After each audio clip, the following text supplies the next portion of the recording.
Putin's jump shot. The issue is foreign detainees. And the question is, what can we learn from Brittany Griner's detention in Russia? Political revolution of the millennials. Welcome to Political Playlist. All right, are we ready, guys? Happy Hour. Happy hour. We fucked that up so bad. Hey, everybody, and welcome to Political Playlist Happy Hour. I'm Michael Kristoff. I'm Anna Muskie-Goldwyn. And I'm Anthony Barquette. How we doing, gang? Those were, I feel like we took big, healthy unison swigs there. That was nice. Yeah, I'm doing great, Michael. Nice. I'm doing great. We got to bring some positivity into this I world agree. right now. We're working through last week. There's a lot of depressing shit going on right now, you know? Is that a Sancerre you've got there? What do we have? I'm actually not sure. It's good though. Right, I don't think it's a Sancerre. Anthony obviously has a martini. I have, in honor of Anthony, this is a Reposado martini. Well, I just love when anyone says in the honor of Anthony. So thank you, Michael. Thank you. He just wants to be remembered. Yeah. I want to be relevant. Wow, look at all those people unsubscribing. So we are talking today about Brittany Griner. So for those of you who don't know, Brittany Griner is a WNBA star of the Phoenix Mercury. She's a two-time gold medal Olympian.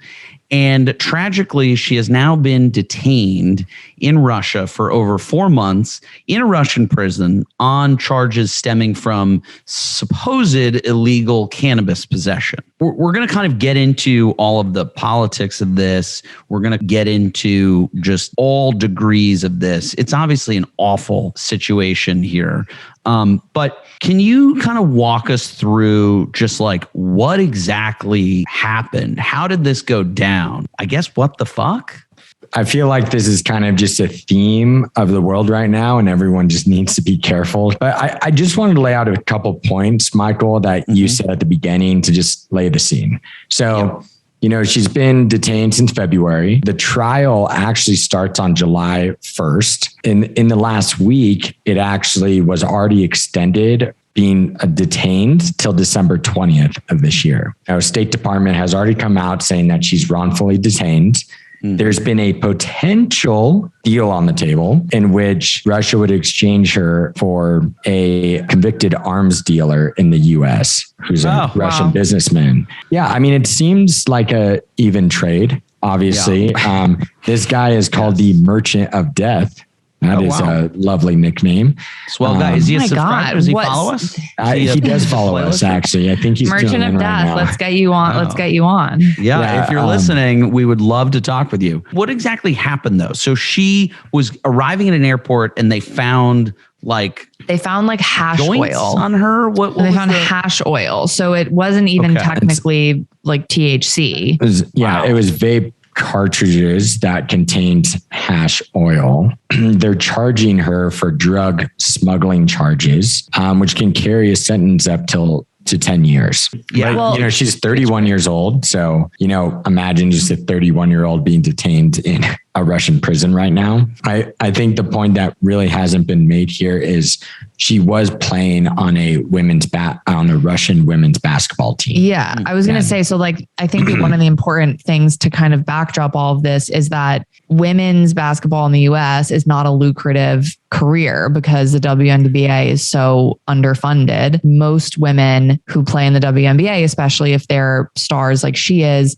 they go overseas primarily to countries like Russia and China that we have adversarial relationships with, because Russia and China have huge women's basketball leagues that are like very, very well funded. And these women make a shitload more money over there than they do here. So just not to like be too gendery about it, but it is an interesting thing to note of like, why do we have to send female athletes overseas? It's because we don't take care of them here. And then not that like it's directly connected, but then they're subject to the policies and policing of governments that we don't have good relationships with.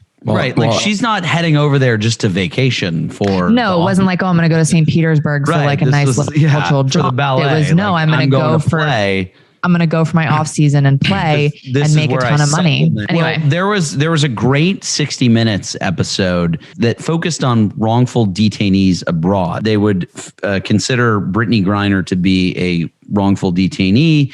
And, it seems very clearly she's being used as a political tool here. Just a little like background and to highlight what I thought was so fascinating about this 60 Minutes episode was that there's a guy and his name is Roger Carstens and they call him Spiha. And Spiha stands for... It sounds like the title of a movie. Yeah, right? Like a cool thriller. Like we should, hey, hold on. We'll edit this part out because we don't want anyone. We're going to go write this movie. Great idea. Yeah. So there's this guy, Roger Carstens. He's Spiha, special presidential envoy for hostage affairs. There's currently about 40 wrongful detainee cases, and most of those are being held by governments, not terrorist organizations. I remember I watched that segment and it was interesting because he talked about how the transition has been from it used to be terrorists taking people hostage and now it's governments basically using their convoluted laws to get their own political prisoners out of other countries. We talked a couple of weeks ago about Peter Meyer, who recently just sort of restarted the House Diplomacy Caucus to effectively involve Congress and congressional leaders, specifically this caucus, in more of the day-to-day policy steerage and also interfacing with diplomats around the world. And it seems like, these kinds of stories that we hear is really just making the case time and again, tragically, for the need for diplomacy. And I guess my question to you is, what are other people saying about this, given that our relations with Russia are so fraught right now? Just to jump in really quickly, Anthony, I know you have more information, but I just wanted to say that Peter Meyer is one of only 2 Republicans who was a co-sponsor. They passed a resolution demanding the immediate release of Brittany Griner, who was detained wrongfully. And there was 65 co-sponsors. There was only, I think, 6 Republicans, and one of them was Adam Kinzinger, and one of them was Peter Meyer. So he was one of the only Republicans to sign on to this resolution, which I thought was like pretty interesting. And I can only kind of gather one of 2 reasons. One of why there were so few Republicans. One being it was introduced by Democrats, one of whom was Colin Allred from Texas, who we talk about, or that there's something about them maybe not being okay with the way that her release is being negotiated. And that perhaps there's kind of some partisanship happening on that side of things. There were 13 people from our platform who signed on to that, which I think is really important. And one of them, as you mentioned, Colin Allred, was the main sponsor of this. So Colin Allred had a tweet that read, Brittany Griner is a political prisoner and this sham trial by Russia will likely result in a phony conviction and a sentencing. That's why I led a resolution calling for her swift release, and I'm proud the House has joined our effort to bring her home. No, the interesting thing about this, though, was, she got detained basically a few days before the invasion happened. Yeah. So obviously very calculated move. And at first, until I figured that out, I was like, why would her agent or even the State Department, who knows Americans are out on teams, wouldn't they issue some sort of statement to them saying, hey, I think there's going to be an issue time? And I don't know if that happened yet, but my first thought was, I'm upset at her agent for allowing that. But this is, I think, the larger thing to think about. And this is where I feel like young politicians can come in and be really powerful. Like the concept of marrying foreign policy with foreign athletes feels like a very 21st century issue, right? Let's talk. Right. It's like this very globalized issue that we didn't really have to deal with a generation ago.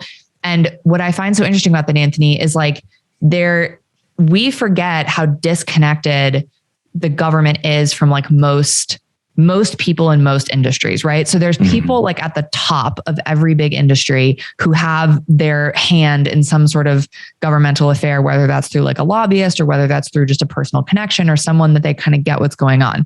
But you talk about Brittany Griner.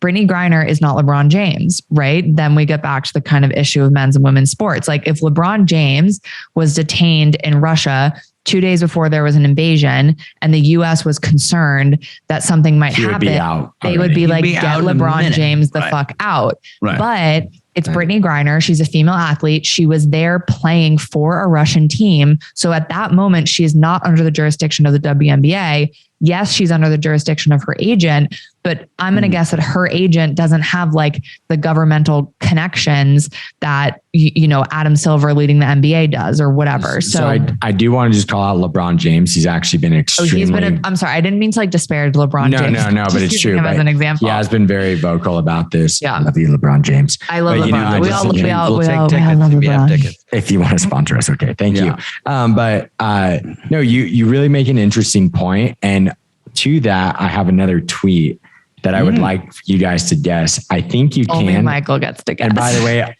when I say I think you can, I mean, Anna, I think you can.